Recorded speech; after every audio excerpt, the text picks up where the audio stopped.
Happy Monday. Nice to see you guys. Let's let's start seated. And we'll work our way up from that foundation. So crafting something that really allows you to be at ease and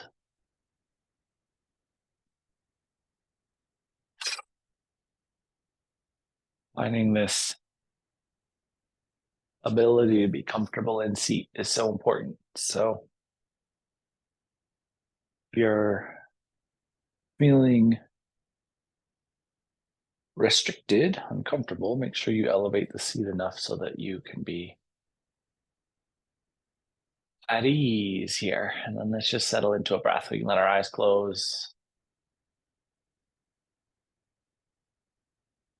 Find our way to center.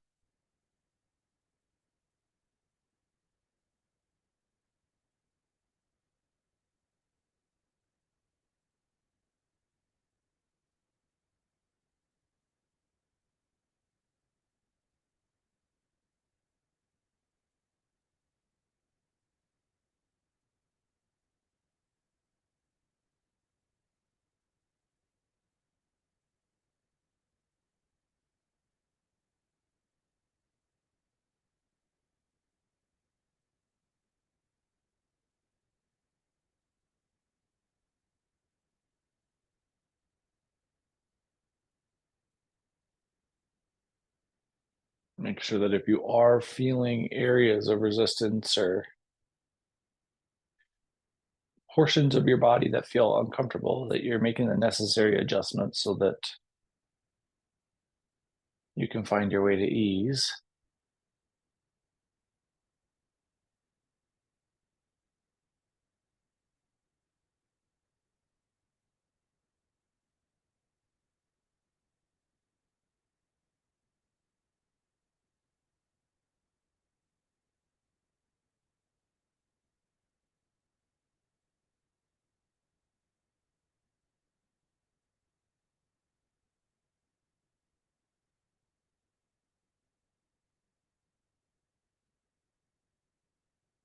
I'm gonna give ourselves just about 60 more seconds here.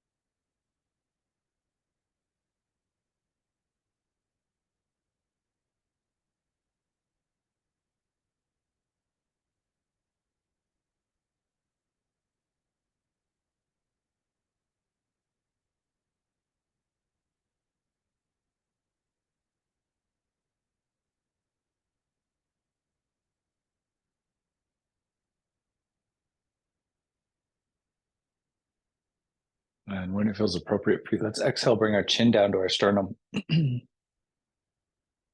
Let the chin nestle there. And then with the chin tucked down, draw your shoulders up towards your ears.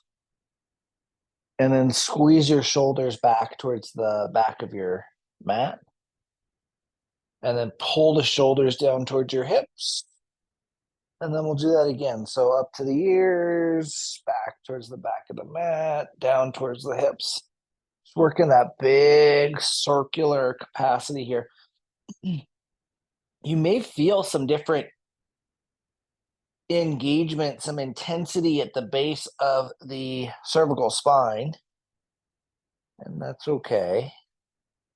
Eventually, we're going to complete a cycle and then reverse the direction. So pulling back, then up, then down. And noting if we maybe feel different or new sensations in the cervical spine as we roll the shoulders here.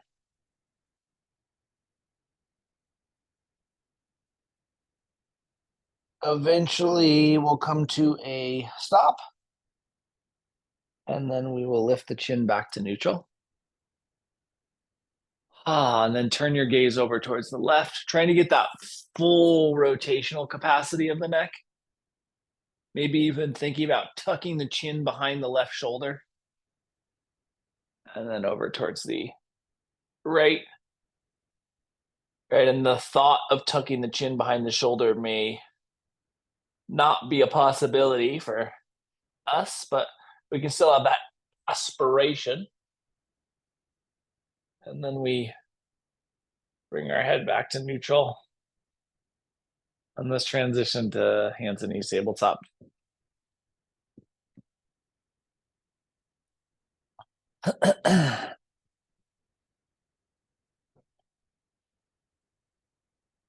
From tabletop, soften into that shoulder space. Think about, being relaxed, but having a full stability there. And then let's keep that relaxed shoulder engagement with stability and roll our way back into our first down dog. Really thinking about being soft in the shoulders. And then we'll come to hands and knees. Tabletop, flip the tops of the feet and sink back into child's pose. And as we land in that child's pose, letting the hips relax. Think about bringing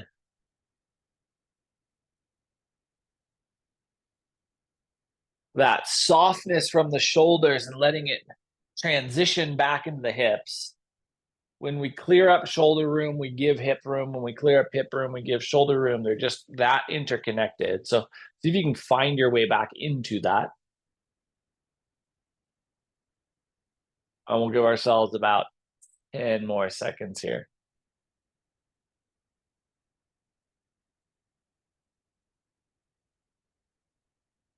When you're ready, we'll pull ourselves forward to hands and knees tabletop. And from hands and knees tabletop, curling the toes, lifting the seat, and once again, finding our way back into down dog. Drive those heels back. Think about using that shoulder space all the way through the hips and let the hips kind of send their room, their energy down into the heels. And then let's slowly walk our way forward into fold. We'll inhale into half lift. Get the spine neutral and think about that length. And then exhale halfway back into your fold. So like a 45-degree angle with the torso. And then let's inhale back into half lift. And then all the way into the fold. And as we land there, letting the hips, letting the torso kind of cascade over that hip hinge. And then let's drift our awareness to the back of the hip hinge at the sacrum. And we'll roll ourselves up vertebrae by vertebrae. Coming into our mountain pose. From mountain, let's bring the hands together at heart center. And we'll slide the left foot straight back into lunge. Land in that lunge. Think about the torso getting vertical. And then pull those shoulders back. And then keep your hands together at heart center, but ground your left heel. So we just kind of touch warrior one. Not going to be here long. We're going to pop right back into crescent, and then we'll step forward. Re-find that center of balance. Really think about recapturing the midpoint, and then we'll do the same thing with the second side. Right foot slides back. We'll retract those shoulders so we get that good pull back. And then we'll ground the right heel for that little warrior one touch. Spin that right heel back up, and we'll step forward into mountain. Interlace the fingers and push the hands straight out in front of us. The palms can go away from us. That's great. If that doesn't feel good for the shoulders, just turn the palms towards you. And then retract those shoulders once again. And with that shoulder retraction, either palms towards you or palms away, take the arms up and overhead. We make the body as kind of narrow and vertical as possible. And then release the hands here and just take yourself through forward fold. Inhale into half lift. Exhale halfway back into the fold so you get to that 45-degree-ish angle. Inhale back to half lift. And then exhale all the way through fold. Plant your hands, we'll walk back into down dog. From down dog, we'll slowly lower the hands and knees tabletop, flip the tops of the feet, and sink back into child's pose. And we land in child's pose, and we just settle and breathe. Fluid and easy breaths here. Just as delicate as we can possibly be with our breath cycles. And so the story that I am telling this week is not mine. It is a small section of a longer yogic story that I have kind of spun out into its own little fable.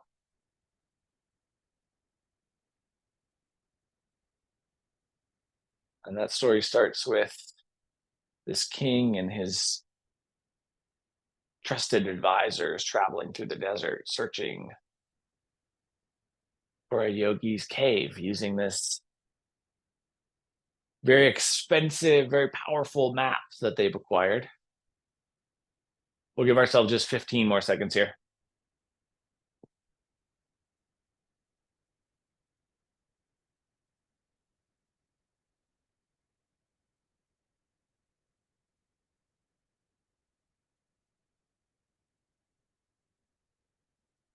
And when it feels appropriate, let's pull ourselves forward to hands and knees tabletop.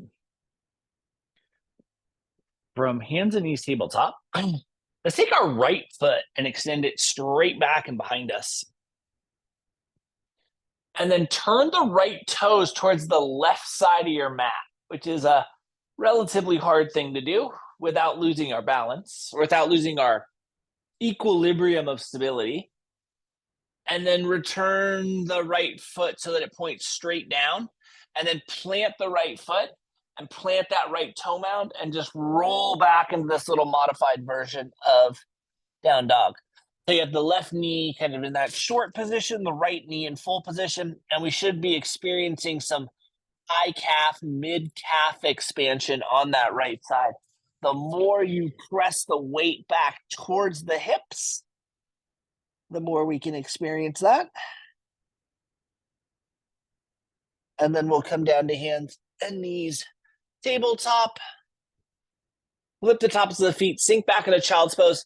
Just a little transitionatory settle, and then lift right back. And we'll take the left foot and extend it straight back and behind us. And then we turn those left toes over towards the right side of the mat. Good challenge for the internal rotation capacity.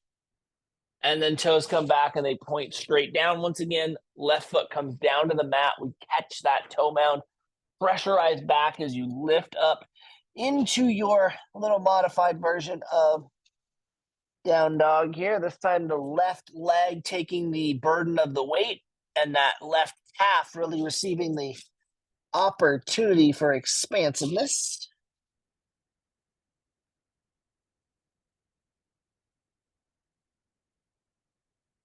And then we'll come back down to hands and knees, flip the tops of the feet, and sink back into that little transitionatory child's pose. Just capturing that energy and then shifting your weight forward to hands and knees tabletop. From hands and knees tabletop, now with a little bit more calf space, let's roll our way back into down dog. Use that laxicity of the shoulder girdle and get the weight back into the legs so that the heels can energize down. And then let's walk our way forward into fold. We'll inhale into half lift. Exhale back into fold. Weep or roll yourself up, whatever feels appropriate for you. Into mountain. And from mountain, let's bring our hands together at heart center and press fingertip to fingertip so that we really craft that pressure at the fingertips. And then we're going to lift our elbows like a little higher than what feels normal so that the elbow pit is kind of in line with the chin and the bottom of the heel of the hand is kind of in line with the forehead or eyebrow. And then squeeze the elbows together just a little bit. And we're trying to activate a bunch of this shoulder girdle musculature. So we really want the upper back to feel really active. And that doesn't necessarily always feel super comfortable. Let me pick a little hay out of my sweatshirt. And we're going to slide the left foot. So shoulders stay active, shoulder girdle stays active. Left foot slides back into lunge. And it's a much harder version of lunge because we have so much shoulder requirement. And then see if you can raise the hands up. And you may have very limited movement here, and that's okay. And then elbows come back to that chin height, and we'll step forward and then relax the arms. And as the arms relax, feel how much of that anterior shoulder musculature is involved there. Maybe you even start to feel some like restarting of the blood flow. And then eventually we'll bring our hands back to heart center. And we'll take that lift. Elbows come up. Elbows squeeze in. Elbow pits at chin height. Bottom of the heel to hand kind of at forehead to eyebrow height. Right foot slides back into lunge. And so we have a lot of shoulder activity. And then maybe we see if we can lift those elbows up. Not an easy thing to do. You may feel some anterior belly expansion. And then we'll relax, step forward, let the arms relax. And with the arms relaxed, palms forward, we're going to sink back into chair. So just a shoulder-free chair. And that doesn't necessarily mean it's easier because we don't have the counterweight. So you really have to get the energy back into the hips to make sure they're activated here. And then just push forward into fold. Inhale into half lift. Exhale back into fold. Walk your way into plank. And we'll slowly, gently, delicately lower ourselves down to our belly. From the belly space, split the fingers out nice and wide. Push down into those fingerprints kind of in the same way we did when we were pressing them together. So we want some pretty good activation, fingerprint down into the mat. Quads are flexed. And then squeeze your elbows in towards your rib cage. And then pull from the fingertips and try to reach the crown of the head towards the front of the room. And you want here, we're searching here for the low back to expand, for the torso to expand. So crown of the head is really driving length through the entirety of the spinal column. Keep those elbows squeezing in. And then relax. Slide your hands underneath your forehead for a little crocodile pose. And just breathe there.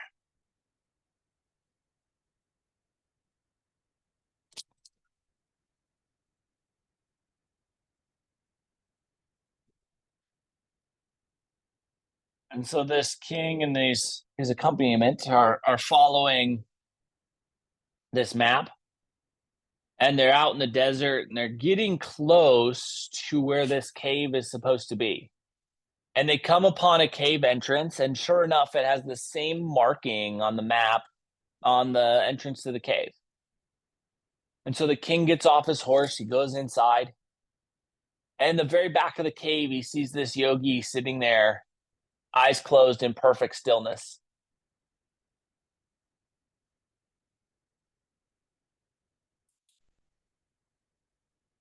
And he steps back out and he tells his group, we're going to have to wait. The yogi's in meditation. I'm sure it won't be that long. And his kind of guard notifies him, hey, sir, we're pretty low on water. We're pretty low on food. We're extremely low on other supplies. We don't have a lot of time. The king says, it's fine. It's fine. It'll be an hour or two. No worries. How long can someone sit still? Last 15 seconds here.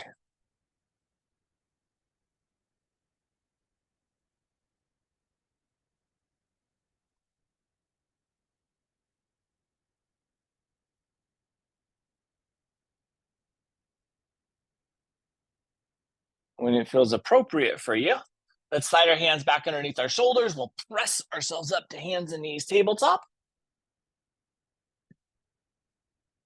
From hands and knees tabletop, we'll curl our toes, lift our seat, find our way back into down dog. And from down dog, let's step our right foot forward into lunge.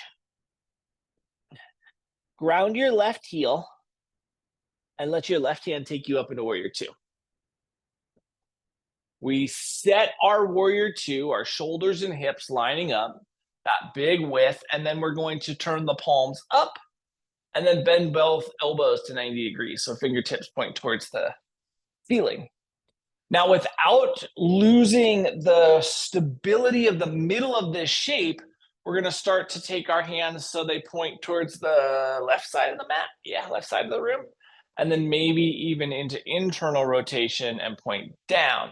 The key is we're not compromising the thoracic spine, and we're not letting the desire to go further really ruin the shape, right? So if we get here and then we lose that 90 degrees of the elbow, come back, and then maybe we refine. And then we'll expand back into warrior two. Now we have some weird shoulder warrior two range. Let the left heel spin up and we'll come into crescent. Sink all the way into that newfound hip space. Put the hands down on the mat and step the right foot back into down dog. Note that shoulder to hip range and drive your energy back there. Then we'll slide our left foot forward into lunge. Ground our right heel and let our right hand take us up into warrior two. Width here. When you feel like you have that space, palms turn up, elbows come to 90 degrees. And then we start to drift towards that right side. And then towards the floor, potentially. Just finding what feels best for the shoulders, or what feels possible for the shoulders, better way to describe that. And then we'll blossom out into two.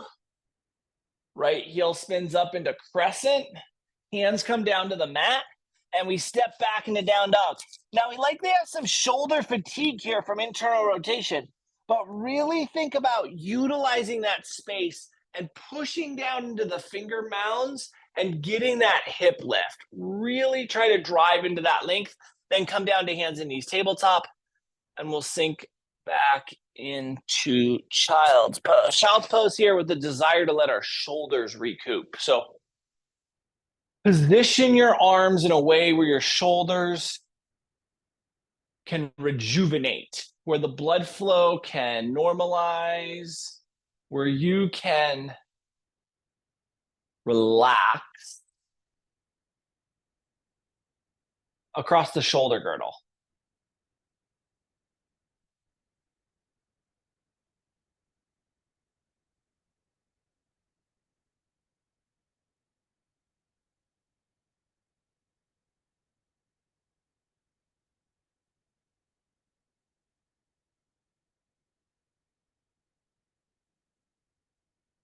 And we'll give ourselves 45 more seconds here. A good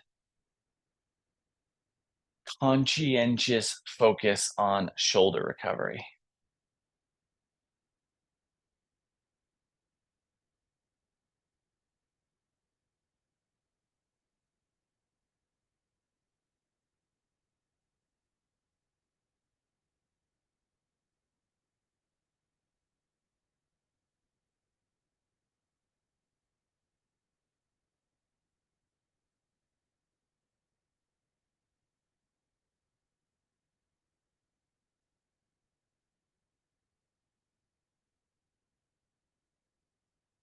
And then when it feels appropriate, let's pull ourselves forward to hands and knees tabletop.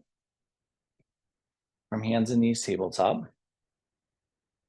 balance the weight across the finger mound. So think about index finger mound, pinky finger mound on both sides, holding equal amounts of weight. And then keep that as you roll back in a down dog, so that we really have some awareness on how the shoulders are receiving this. And then let's walk our way forward. Finding fold, inhaling to half lift, exhaling to that halfway point, and then inhaling to half lift, and then exhaling all the way into fold. Drifting your awareness to your sacrum, rolling or sweeping our way up. Hands coming together at heart center. And then dropping your hands behind you, interlacing the fingers here. So we're going to step back into warrior one. So let's take our left foot and just step that back. We'll explain it as we go along. Left heel grounds, right anterior hip crease retracts back. At the same time, that front of body pulls back so we don't have a big arch here, right? So big baggy sweatshirt here, but nice neutral front and back. Push those thumbs down and think about the space you have across the shoulder girdle. And then if it feels accessible to you, lift the chin.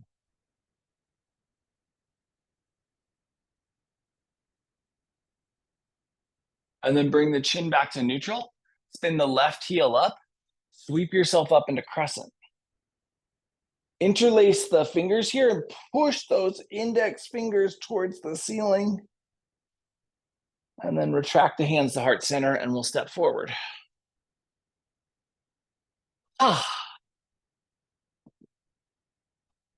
Settle, relax again across the shoulders. Think about being at ease here.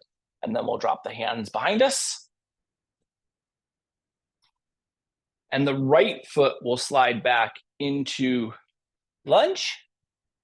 And the right heel will ground as it does so. That left hip retracts. The front of the body comes to neutral. We make sure that the shoulders and the hips are pointing straight forward. And then we think about that shoulder space that's available to us. And then if it feels accessible, we'll lift the chin. Thinking about anterior shoulder space, thumbs can press down. Chin comes back to neutral. Back heel spins up, arms sweep up. Fingers interlace. Index fingers straight up into that length. Then we retract the hands to heart center and step to the front of the mat. Take your arms. How can we make this? Let's take our fingers and interlace them.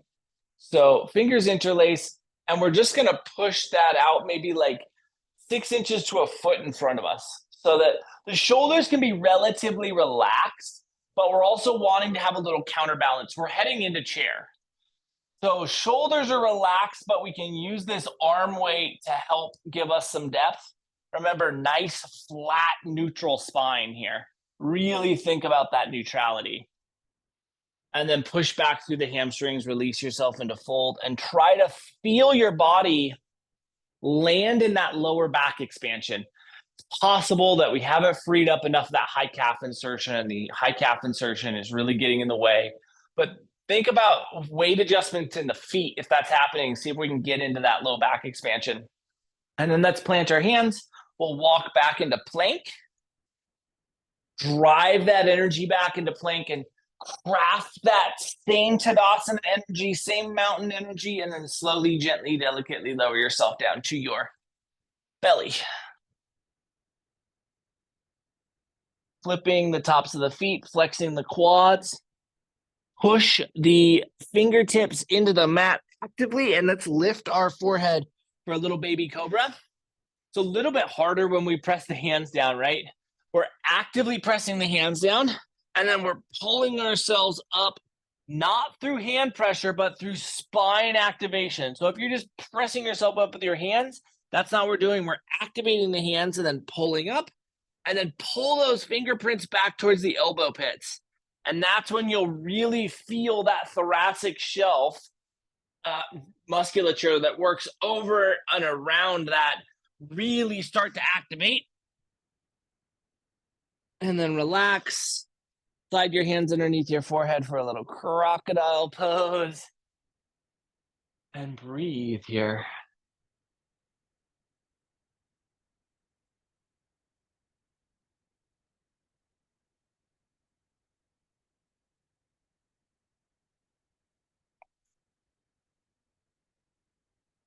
We'll give ourselves just about 20 more seconds here, just to breathe into what we've crafted thus far.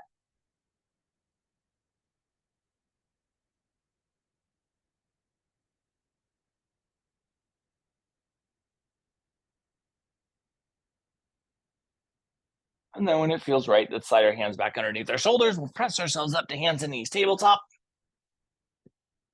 From hands and knees tabletop, let's slide our right foot forward into grounded lunge. So a nice little backwards practice here.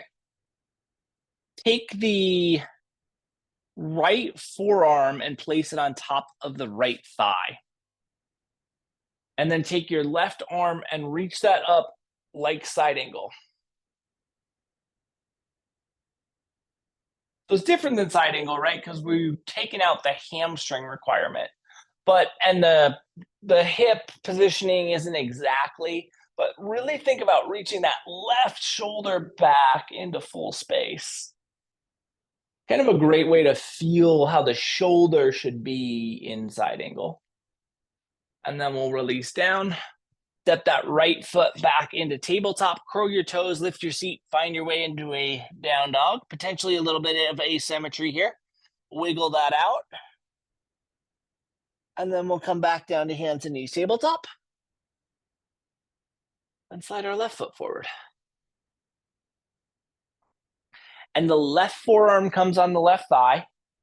And we'll take that right arm up and think about that right shoulder kind of finding its lock in and then pulling and extending back.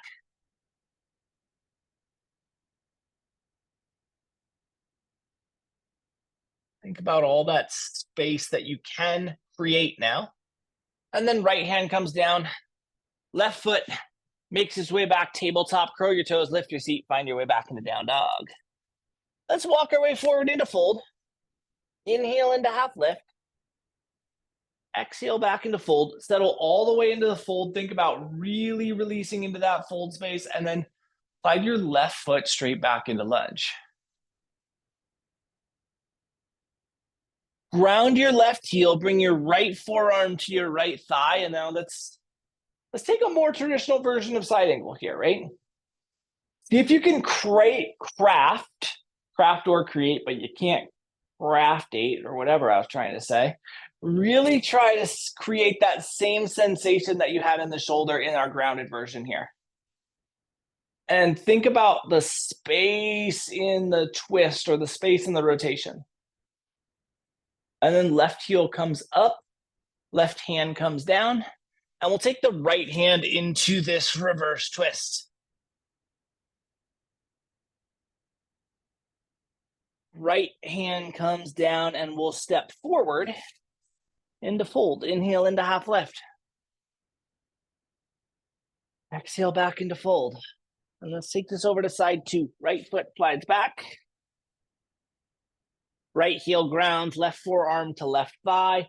Right hand reaches into the side angle expression. Think about full lock in here. Big vertical arm, big deep rotation. Link through the cervical spine.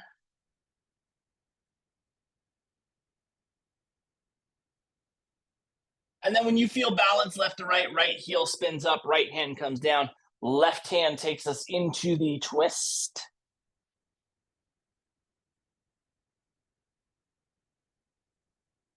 Left hand comes down, right foot steps forward into fold. Inhale into half lift. Exhale halfway. Inhale into half lift. And exhale all the way into fold. Find that fold space. When it feels appropriate for you, we'll drift our awareness to our sacrum. We'll roll or sweep all the way up. Finding mountain. Letting the hands come together at heart center. And then let's take a finger interlace and extend the arm straight out in front of us. And again, we're using the arms as a counterbalance for chair, finding our way into that depth. A little bit more shoulder requirement here, but still the arms are helpful. And then push back through your hamstrings, find your way into fold. Now we may have a little bit of hamstring restriction, more than that high calf, but depends on the depth that you got into there. And then we'll sink our seat down towards our heels, towards Malasana. And extend our legs out in front of us for a little staff. From staff, let's take ourselves straight into a traditional seated forward fold.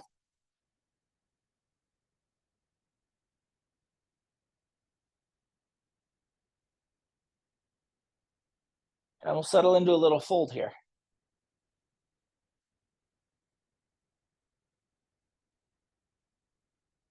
So as the king and his men wait for this yogi to come out of meditation, relatively quickly day becomes night, and then night becomes day, and then day becomes night, and then night becomes day. And the king and his men are now out of water, they're out of food. And the guard comes up and tells him, we can't wait any longer. You're going to have to go get this yogi out of his meditation. The king can't bring himself to do it. And so the king goes to his guard and he says, I know we need to move on, but I want the yogi to know that we were here. When I was in there, I saw that the yogi had not much, but he had a very beat up copper water vessel. Can you take mine? And he reaches into his saddlebag and he takes off 2 of these beautiful jewel encrusted, very valuable golden water vessels. And he says, can you take my water vessels and replace his beaten up water vessel? As my insignia on it, and he'll know we were here. And so that's what the guard does. He goes in, he picks up the old copper water vessel, he places these 2 jewel encrusted gold water vessels down, and the king and his men ride off towards the city.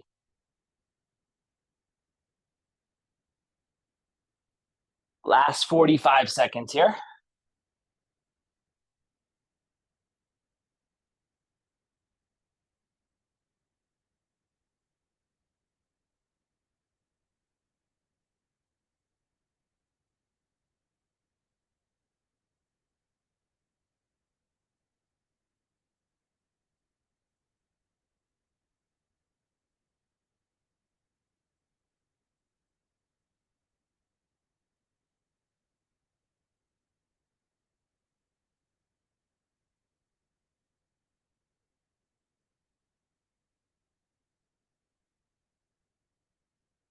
And when it feels appropriate, we'll walk our spine back to vertical, and then we are headed straight onto our backs for a little appreciation for what we have done thus far for our body. An awful lot of it shoulder centric tonight. Maybe the arms finding their way to cactus or some other shape that feels supportive for the shoulders will be a nice place to appreciate here.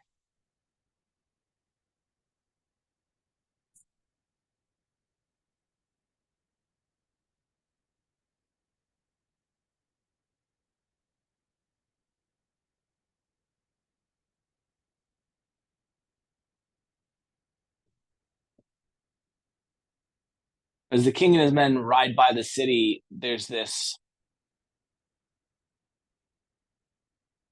criminal on the edge of town, and he sees the king riding by, and he looks at his saddle, and he sees that it's missing the two golden water vessels that would normally be strapped there. And so, thinking to himself that it must have fallen off while they were riding and they didn't notice, he sets back and he starts following their tracks back into the desert. And by following those tracks, he ends up making his way directly to the yogi's cave.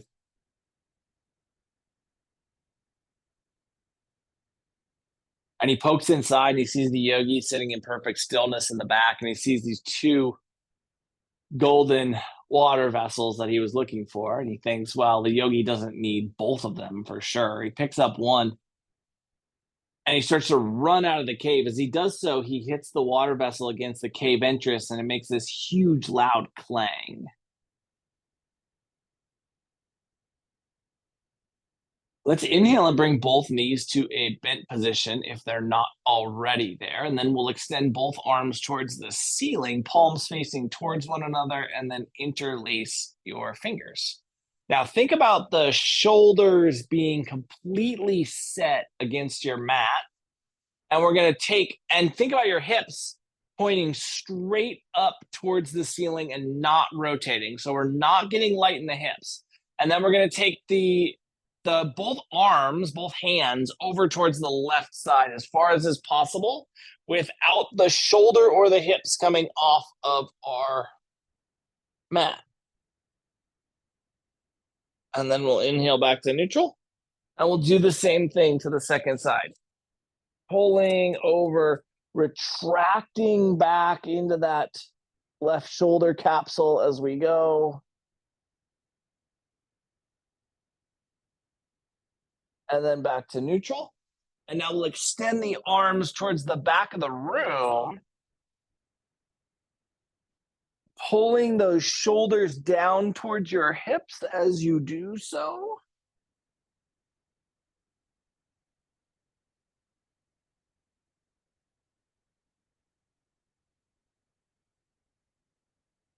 And then relax the arms to cactus and let the knees start to move dynamically. Really try to take this shoulder space and transition it into hip space here.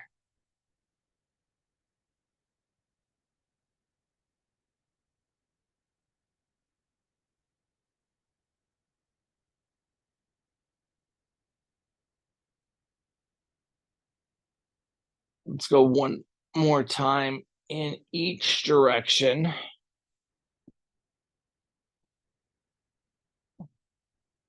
And then eventually we'll let the knees settle over towards the left. In a little static twist. And so the yogi pops his eyes open, hearing this loud clang. And he looks straight out in front of him and he sees this man running from his cave carrying a golden water vessel.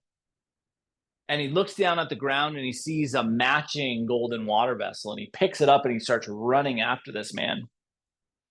Because he's a practiced yogi, he catches him very quickly. And when he catches him, he reaches out and he grabs the man by the shirt, and the man just crumples down to the ground. He lands on his knees and he starts begging up to the yogi. He says, I'm sorry. I didn't mean to steal from you. I just trying to feed my family. And the yogi reaches out with the second water vessel and he hands it to him and he says, well, you forgot this one. And the yogi turns around, he walks back to the cave. And when he gets back to the cave, he's pretty thirsty. All that running in the desert builds up a thirst. He starts looking around for his copper water vessel and he's pretty sure he knows where he left it. It's not there. So he starts rummaging around in the cave. And as he's doing so, he disturbs a mouse nest. And as he does this, the mother mouse runs straight out the cave entrance, never to be seen again. He's looking down and he sees these 5 baby mice in this disturbed mouse nest. And the yogi's like, oh, this is not what I want to be doing today. And so he knows if he doesn't take care of these mice, they're not going to make it. He also knows he doesn't have a water vessel, so he needs to go into town anyway. So he decides to go into town to get some milk for the mice and a water vessel so that he can drink again. When you're right, when you're ready, we'll bring our knees to neutral and let the bottoms of the feet come together and the knees fall out wide.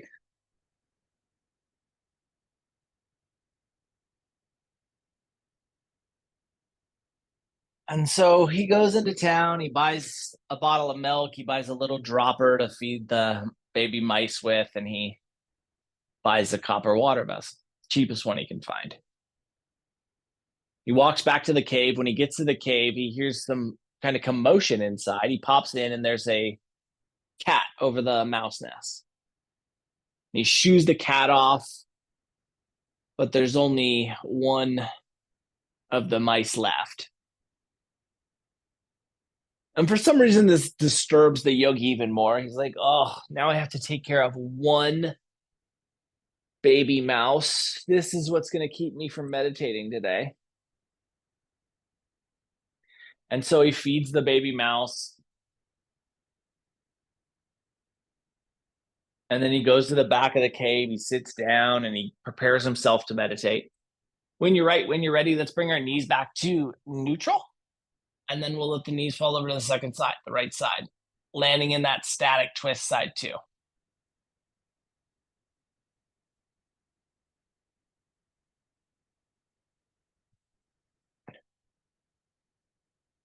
And so he sits down in the back, he closes his eyes, he starts to drift into meditation, and then he hears that commotion in the cave again. And he pops one eye open, and sure enough, the cat's back. He gets up, he chases the cat out, but now he knows that he has a choice to make. The cat knows where this mouse is, and he's not going to leave it alone. And so the yogi looks down at this mouse and he makes a very difficult decision. He decides he's going to exchange some of his own life force to use his transformative yogic powers. And he transforms this little baby mouse into this big giant dog.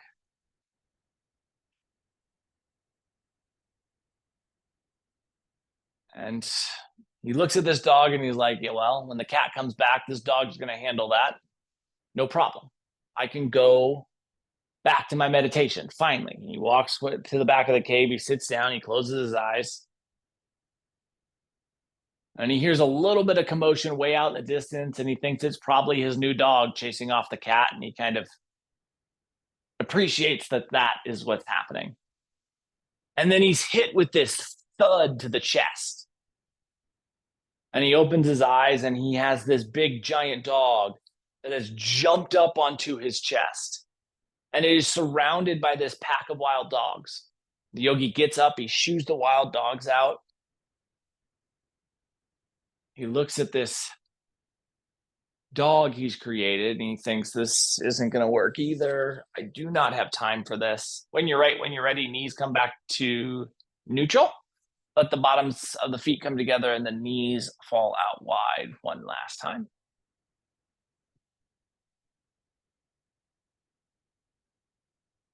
And so he really thinks, he's going to have to make a difficult decision. What's he going to do now with this dog that he's created? And he thinks he wants to create something that will not have this same repetitive problem. So once again, he uses his yogic powers. He transforms some of his own life force. He shortens his own life and he transforms this dog into this massive lion. And he looks at this lion and he thinks, no pack of dogs, no any animal in this area is going to mess with this lion. Finally, I can go meditate. And so pats the lion on his head. He goes back to the back of the cave. He sits down and he closes his eyes. When you're right, when you're ready, when it feels appropriate, we'll bring our knees back to neutral.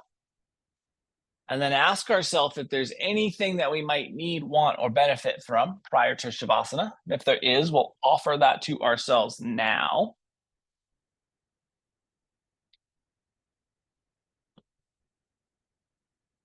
And if we have everything we need, or when we have everything we need, we'll drift our way into a shape where we can appreciate some stillness. And we'll settle into that space. And so with the yogi meditating, the lion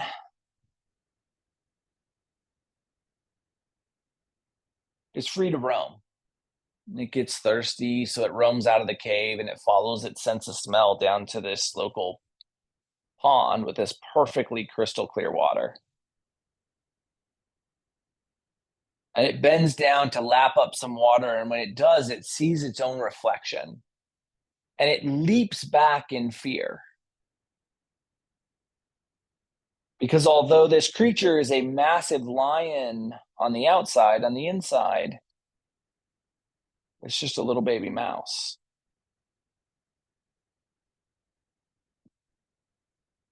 And so the lion gathers itself, looks around, doesn't think that anything else is noticed, and it starts kind of pondering the fact that everything else in this area is terrified of the strength of this lion. Everything except this yogi back in the cave. And it slowly turns around and walks back towards the yogi's cave. And with that, we'll just drift into our version of Shavasana this evening.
It'll take too long for the lion to get back and transform the yogi's cave into a lion den, where the lion lays down with a very full belly.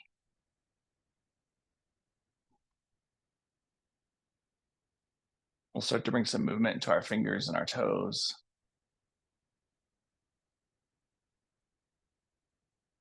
Into our wrists and our ankles.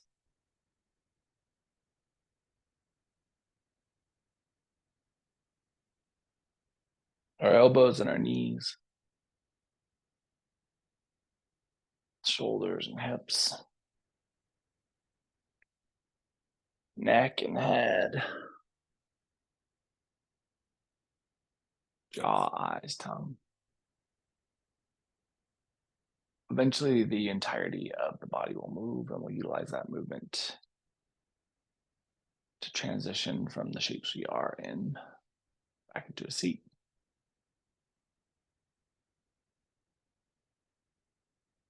And from the seated space,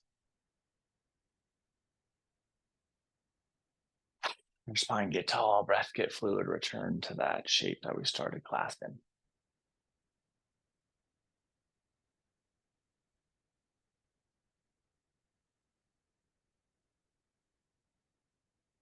With your next inhale, we'll bring our hands together, heart center. Over the course of the next 7 days, can you ensure that you are not transforming mouse-sized problems into lion-sized problems? And see how that impacts your experience. Thank you so much for being a part of this evening's practice and for being you. Namaste.